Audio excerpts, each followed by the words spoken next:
Welcome back to In the Huddle With. I'm your host, David Igono. I'm joined by JT Thomas on the far end, Willie Edwards somewhat in the middle, Scott Gyorko right next to him. So last week's game against TCU, number, I think 10, top 10 ranked. Yeah. I'm sure we all have opinions about the game and how certain things went or didn't go. But let's start off like we normally do with the players of the week. So I'm going to start with Scott. We're going to go right to left this time. I'm going to start, and I'm going to go with the special teams unit altogether. Josh Lambert, 3 for 3. Nick O'Toole averaging 45 yards per punt. Recovered a fumble on kickoff. That was a great play. Minus 6 yards on punt is what they had. Minus 6 yards. So that's quite impressive. So yeah, especially after I personally been banging that drum that they need to step up all season. And no drop punts on our side. Yes. Agree. Willie? I'm the type of person, I don't like to give out any type of awards if you lose. Do I have to? No? Okay, I'm good passing it. Hey, this game was just fraught with so much ups and downs. The only thing that stands out to me, I thought when we ran the ball pretty well. The offensive line did a decent job of creating lanes and holes for the guys to take advantage of. I thought they did very well into the last for a couple of minutes of the game. So I would say for my players of the game will be the majority of the offensive line. Okay. We didn't have a 100-yard rusher. I'll just throw it out there. If you want to give him the MVP. If I had one, the potential was there, though. The potential was there. The potential was there. No potential now. Oh, that's a whole other conversation. That's a whole other If I were to have one, I would say the defense, except for one play, because to shut out a team like this, who was the #1 offensive team in the country, our defense was lights out, except for that one busted coverage. And that kind of was almost a nail in the coffin for us. If that play didn't happen, we still may be in the game. But, if, ands, and buts. But it leads up to that. It wasn't just that coverage. Even the screen that we didn't tackle him on, that was a big play. We got to eliminate the big plays. I mean, that was a over 40-yarder in itself. And then, of course, everyone knows what happened on the last one. Yeah, we'll get to that. We'll get to that. My player of the game, they lost, so like we said, whatever. Terrell Chestnut, in my opinion, stepped up big with that forced fumble and a score. Again, this is a player that nobody talks about. They always talk about Darryl Worley, Nick Witakowski, Wes Tonkery, Shaq Riddick. You always talk about all these other guys, but it's the guys that honestly, have been there 3-4 years who are sick of losing that make plays. And I always say about Terrell Chestnut, he makes the play in front of him. Yep. He's very consistent. Sometimes, maybe that's not, going to get you a press conference or, anything like that, but he kept him in the game. At that point, I thought the game was over. Yeah. But, as we know, the game was not over at that point. Let's jump right in. WVU offense. What in the world happened? Well, we just stalled at the end. We got out of our rhythm, and we stopped going to what got us there to begin with, is what I believe. It looked like Clint Trickett was very uncomfortable in the pocket, and I don't know if that was a cause because of their rushing attack on us, but we got to find ways to eliminate that, or at least slow them down, throw some running back screens behind them, or something like that. Another reason is the inability to get Kevin White going. Right. Got to get him going. Whatever happened to those 8-yard curls that he was doing, coming back and catching the ball? For him to only have 3 receptions. Again. Now, before, I can just see it in Willie's eyes. Willie's red. Okay? Before we even go into that, I'm going to be the devil's advocate here. Is the book out on Kevin White and Clint Trickett? Is the book out? Because this is the second game in a row. Blueprint. I just throw it out there. Go ahead, take it, Willie. Run with it. Oh, you see in double coverage now, and they're playing them all kinds of ways. You're playing a guy over the top, inside, and the corner's playing them outside. So you got them this way, and then they'll switch it and play it different types of ways. So, you have to double that guy. So I would think that we should have some other guys stepping up and making plays. And so I think Clint's gotten a little comfortable just throwing the ball to Kevin, and that says out. But he has to spread the ball around now. If you see your best guy getting double teamed, which is going to happen the rest of the year, he's going to get double teamed. Nobody's going to play him one. If you play him man to man, you're in trouble. As a matter of fact, I was at practice today, and I was watching, and Terrell Chestnut was covering him man to man, and Lonnie Galloway, the coach for the receiver, said, you better get the National Guard because you're going to need help. And the play went on, and he caught a touchdown. But most teams aren't going to play him man to man. So I don't know what we can do. There's not a whole lot you can do when you're getting double teamed. We have to have our other receivers step up, and Clint needs to look for those guys to loosen things up. Because if you start working the ball to this one side where there's man-to-man coverage on your slot receivers, Mario Alford is our slot receiver. There shouldn't be a safety that could cover him. That's a good point, and I have a perfect add-on to that, but I want to hear JT. Well, Willie, you hit it right on when you ask how do you deal with the guy covering teams covering Kevin White. You hit the other guys. I mean, we thought Jordan Thompson did a great job in Alabama against OSU, and we know what Mario Alford can do. Whenever Kevin's doubled like that, we got to find a way to get him the ball. We got to be able to throw the ball to the backside of the backfield. We got to utilize all those tools and skills to get our guys up and down the field. We cannot let a team lock us down by stopping Kevin White and Kevin White on. We got several weapons. We've been talking all season long about us having several weapons on that team, and we have to be able to utilize those players at any given moment. Yeah, and I think the tough part as somebody who watches a team regularly is that you see all those weapons rusting almost, to a certain degree. Willie mentioned, there's not a safety in the land that can cover Mario Alford. So I've said it before, why not put Mario on the same side as Kevin White? That way you make it to where the defense has to choose. Right. They have to choose, Well, and you may not have to put them both on the same side, but don't line Kevin up by himself on one side, because now that's guaranteeing a double team because he's over there by himself. Comes a corner, comes a safety. If you put twins to that side and you got Kevin here and another guy here, now they got to figure out how we're going to do this, because now you're going to say 1, 2, 3 guys over here. Yep. So they have to do it that play. Not, going into. So change we the can talk about formation. this all day. Scott and I talked about play action or lack thereof. We're going to get into the last 10 minutes of play calls, but I didn't see any play action as well as we've been running the ball. Where is the play action? You ran the ball 54 times this game, and I didn't see one play action. There may have been one or two, but very few and far between. And like I said, even throwing a dump down pass to the running back or something, if you're going to do that, if they're going to come at you full bore with the blitz, 6 guys, I mean, there's got to be an out somewhere. I mean, you got to pick it up and stop those guys coming downhill momentum. Well, they did exactly what we do to teams, right? The last couple of weeks, what we've been doing cover zero, and we sending everybody. You mean TCU? TCU, okay. yeah. TCU did on defense did what we normally do to opposing offenses. They lock guys up and double team Kevin, and they sent everybody. Well, we got to be able. I'm sure we practice against our defense, which is very good, every day with that type of mentality. We have to be able to explore it when we get a chance. We got to find a way. You guys mentioned us not seeing the play action. What I haven't seen is us spread the field and do some open sets, to us doing some twins and trips. We got to be able to do that. When we are being stopped in the run game, we got to spread the field and be able to stretch these guys out. We did it against Clemson a couple of years ago when we made them 70, scored them 70 points. Even the shuffle pass. I don't know if we've done that, once or twice this season. And that was pivotal for us when we played against Clemson down in the Orange Bowl. I know they have a very expansive playbook. We got to be utilizing that playbook. There's no reason to hold anything now.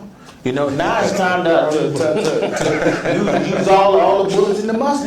There's one thing to hold on to, and that's the football. Absolutely. Are we talking offense now? We're still offense.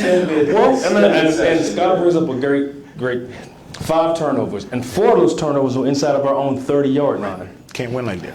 I don't care what you do as a team. You cannot turn it over 5 times and 4 inside your 30. And our defense came up big because they only gave up 14 points out of those 4 turnovers This inside is the about same 30. defense that, I mean, I was worried about saying run the ball more to protect them. That defense is now turning around and protecting the offense. Right.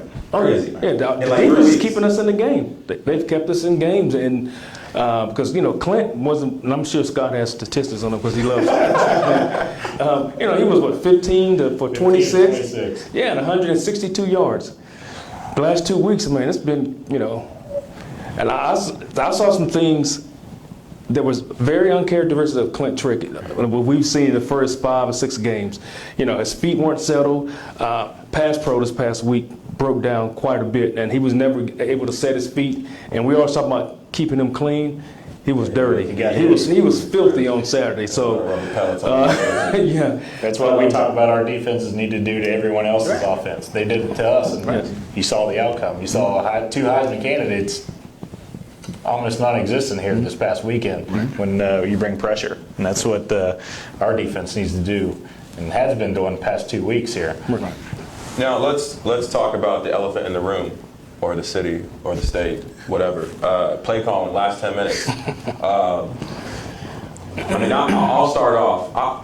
I'm of the opinion that it shouldn't have got to that point. Between the turnovers and everything else, I have no beef with the play calling, but at the same time, dance with who you brought to the dance. Right. Kevin White, Mario Alford, run jet. you talked about shovel pass. Have you guys seen a jet sweep from this team all season? No. I haven't seen it, and that's a player where you get your fastest, most agile guy on the edge, and he attacks the edge of the defense. It's guaranteed, usually 5 yards. But I had it to you guys. We'll start off with JT. What do you think about the last 8 to 10 minutes? I almost feel like we were playing to set up for a long field goal. For some reason, I kind of feel like we were setting up for a long field goal, trying to keep the ball in the middle of the field and keep the ball in our hands and not pass it in fear of getting a potential interception or something along those lines, which I think is a horrible way to approach that last series game. Certainly I'm not a coach, but I would have liked to see us do exactly what you just said in terms of getting the ball to the guys who we know we can make plays. I know we have an expansive enough playbook to get those balls in the hands of guys who can do something with them. And those quick outs, just to pop up, throw it over to Kevin White, that's as good as a run anyway, too. Plus, it gets your playmaker the ball, gives him a chance to make a play against the corner or safety or whoever's out there. He's been double covered. Yeah. Well, it doesn't have to be Mario Alford. Jordan Thompson. There's short-handed guys. You pop up, you throw it. 10 yards lateral. Let him have it. Especially the shot. Let him have it. Well, I'm thinking more of a slot guy to do that too. If you get Mario Alford the ball in space, nothing but good things happen when he gets the ball in space. The shovel pass, which Tavon Austin ran when he was here, I was thinking the same thing. Where is it? Because you got Mario Alford who has breakaway speed. If you get that guy going one direction and, you get a couple shuffle passes going this way and next thing you know, he comes in motion and the defense steps that way and you run some type of counter back to the opposite side, and now you're starting to mix things up and, you give them the defense something else to work on that we can practice. So, I'd like to see it myself. My only last question about the offense, and we're going to move on to the defense. And this is more of a deeper question. Is the book out on the air raid offense the past 3 weeks? Because we're stepping into a team with Texas where, I've been saying it. This is going to be an ugly game as far as Texas is good. Their record is not showing it. No. Charlie Strong, his defense. I'm not looking forward to this one offensively for the Mountaineers. But is the book out? Kevin White, 2+ weeks. Let's just say below average.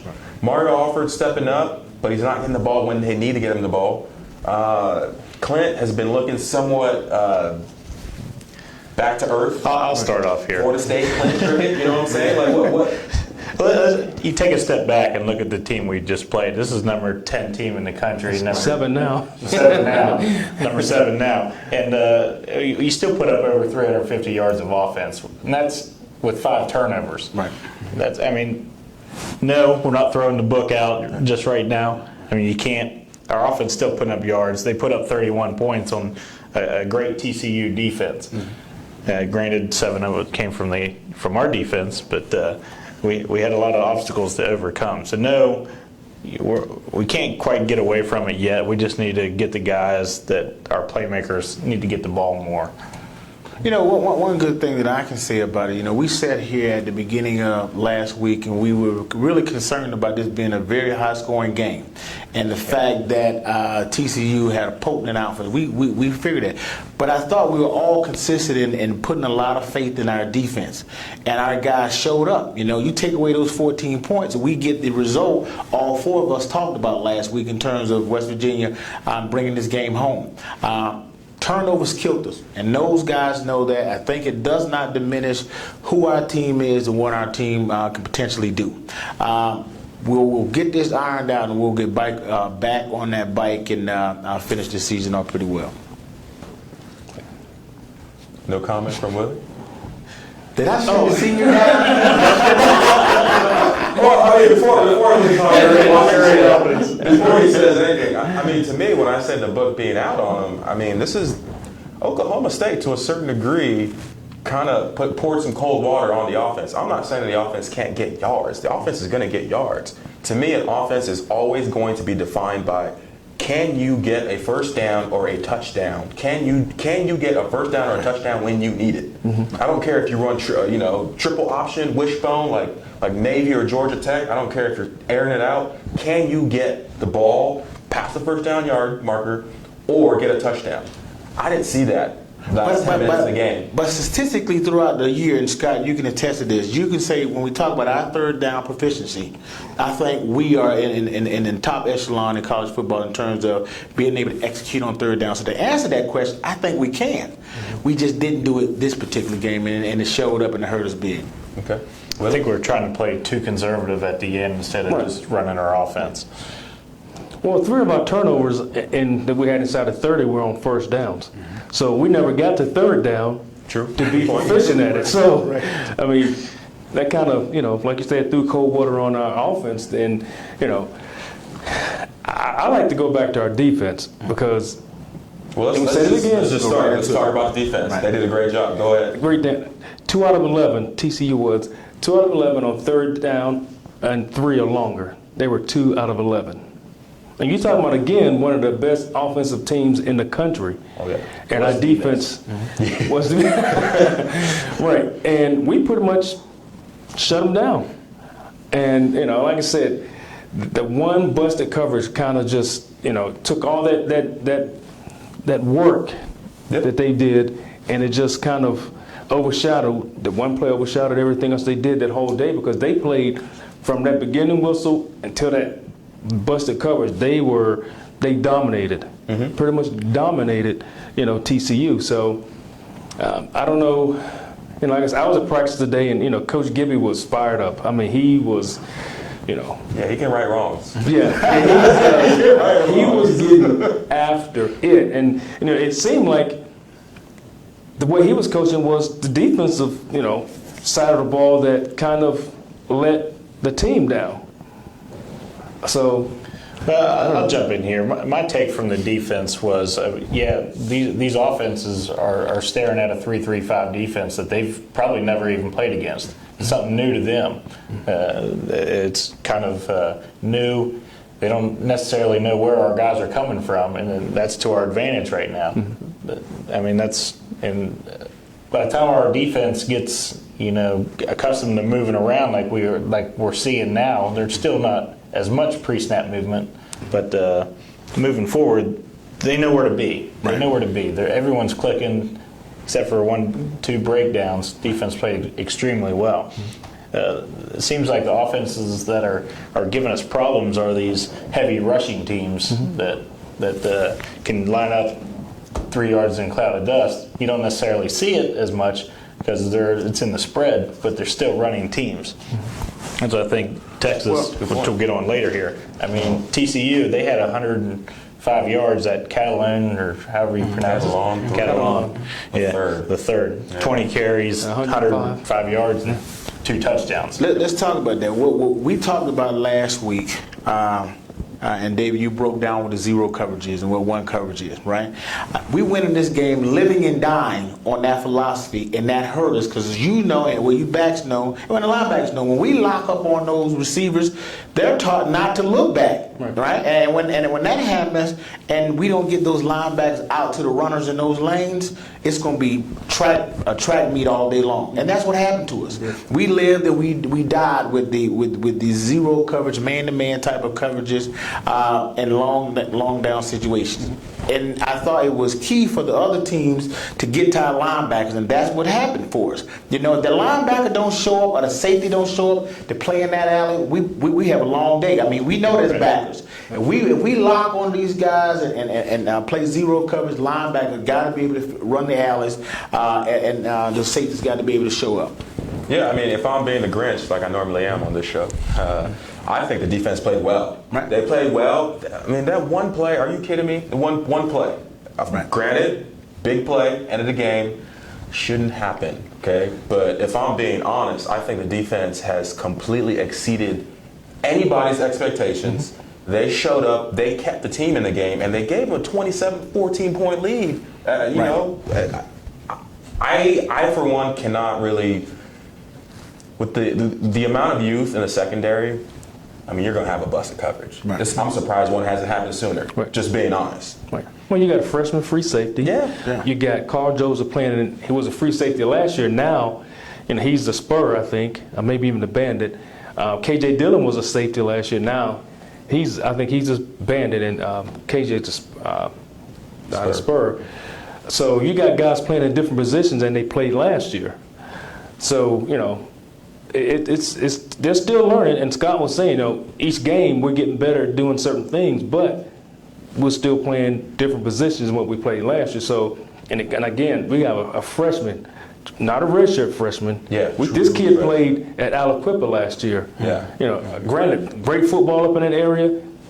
Big difference when you got to line up against, Alabama, or you got to line up against a TCU. So, and he's playing great. But, I don't know what the coverage was called, but, it was a breakdown of the corner, the safety, And it just comes with experience too. You got to know the down and distance and take a step back and know the situation. I mean, you got to be. That's something that you just gotta know. And it's got to be engraved in your brain. Every single play, every single down. Right. You got to know down distance, know the personnel, know. Yeah. Not to let somebody. Me personally, I would have, in that situation, I would have took 15. Right. Instead of taking every time. Every time. They would have to call security because I got ejected from the game. What? They called security because I would have raped them. I would have he would have been torn. I'd have ripped his jersey off of him. But if that would have happened any other time in the game, we'd have been okay with it because we were playing well and we could have recovered from it.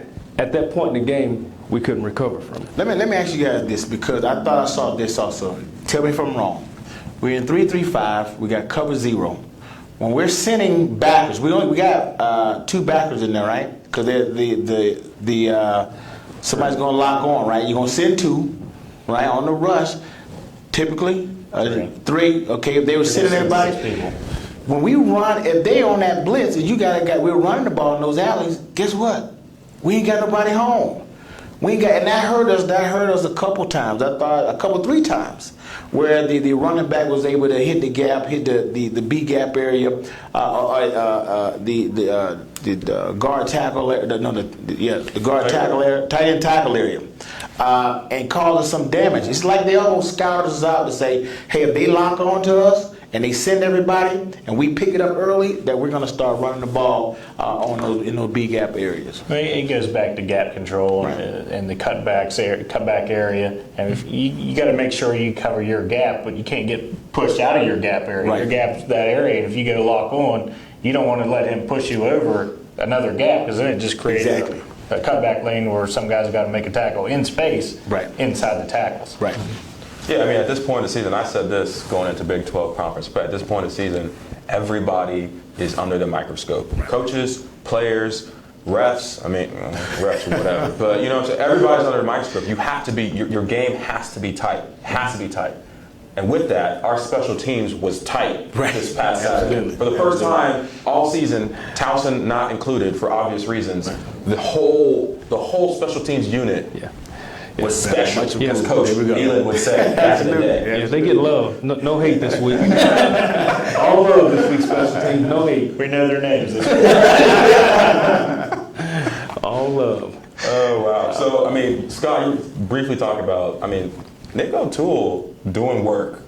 Yeah, I mean, when it's something that you don't talk about, they did a good job. I mean, Nick O'Toole, he's punted it. I mean, I don't really know much about kicking the ball, but I know he did well, changed the field for us. Yep, you got to flip the field. Yeah. You know, that's part of the defense, though. Him making those good kicks. We talked about it last week. You know, that was the bright side that I pointed out last week. We were able to kick some deep balls where they had for touchbacks, and Nick O'Toole was placing the ball around the field pretty precisely. And again, I mean, he showed why he's a top punter in the Big 12. And our kickoff team did a great job. The kicker, Molinaro, a couple of those kicks when we had to return, when we got the fumble. I mean, I'm sitting and looking, I'm like, they're not going to catch it. They're not going to catch it. And it happened twice. It happened twice. That was the thing, it happened twice. And then, I don't know if you guys noticed or not, we talked about this team being unselfish. I saw Andrew Bowie come down on the kickoff and freaking destroyed. He ran through that kid's face. He didn't wrap up, just hit him, whack, and just kept running. And you're talking about a kid who was a starter, starting tailback last year, led the team in rushing, and all of a sudden, he's, Special teams unit. unselfish. They And listened to us a couple of weeks ago. That's what it is. That's what it is. All right, so let's jump into Texas, going to Darrell K. Royal Stadium. I'm just going to be honest. I don't see this being a victory for the Mountaineers. You guys tell me why not.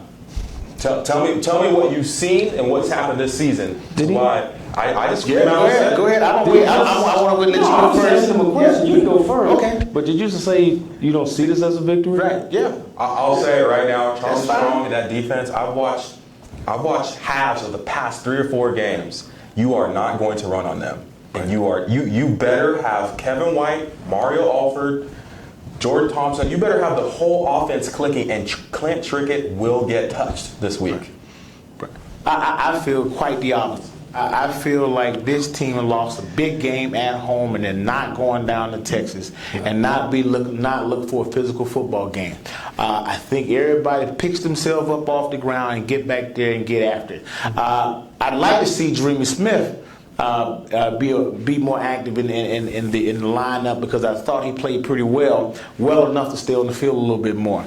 And we utilize all them tools, and I suspect we will. The fact that Coach Hogerson is frequent that Texas area a lot, he's going to go down there with a chip on his shoulder, not wanting to show that we may be dissipating over a loss. We're going to go down there and play physical football. In fact, I think this is the type of medicine we need in big losses like this. Get back out there, face the big guys, and play our hearts out. Well, like I said, I was at practice today, and I heard Coach Gibby say something to the defensive side of the ball. And he said, hey, we watched it on Sunday. Quit feeling sorry for yourselves. And he said some other things that I can't say, on camera. But, he told them, it's over. Right. Quit feeling sorry for yourselves. Get going. Get it going. So I'm with you, JT. I think we go down and you go down, you're mad because you lost, so what do you do when you're mad? You could beat up on somebody else. Well, I take it we had a bad game. Right. Offense had a bad game. Okay, that's one game in a 12-game season. Fumbles, picks, turnovers, whatever, and we still scored 31 points. I don't seriously doubt Texas is going to be able to keep up with us. We have too many playmakers, too much speed. Not that they don't have speed. I was going to say, what are you saying? Well, I think we'll find ways to get the ball to Kevin White more. Right. And hopefully, and we have some great offensive minds on our staff, and I think that, they'll go back and they'll look, and they'll find out, what's the best way we got to get our guy the ball, because he's the guy that, puts pressure on everybody. Do you line him up in the slot? Can you double team him from a slot? Right. It's hard. It's hard to double team a slot guy. So I'm thinking, put him in the slot some, put him in the 3-by-1 side of it. I Put mean, Mario Offord on the other side, and look. You guys know I'm the Grinch. I'm the one who always finds the darkness when there's light. TCU plays Kansas State this Saturday. Okay, Oklahoma, whatever. Right. Oklahoma's not in the picture unless other teams lose. Right. West Virginia now has 2 losses. Okay, so they have to go down there and they have to dominate and dictate play. Right. I don't know how you do that at Texas. Right. like they did 2 years ago. Yeah. It's certainly doable. And again, Okay. I thought we in the beginning of the season knew that we were having some challenges in the secondary. Those challenges in the secondary, for the most part, have taken huge strides.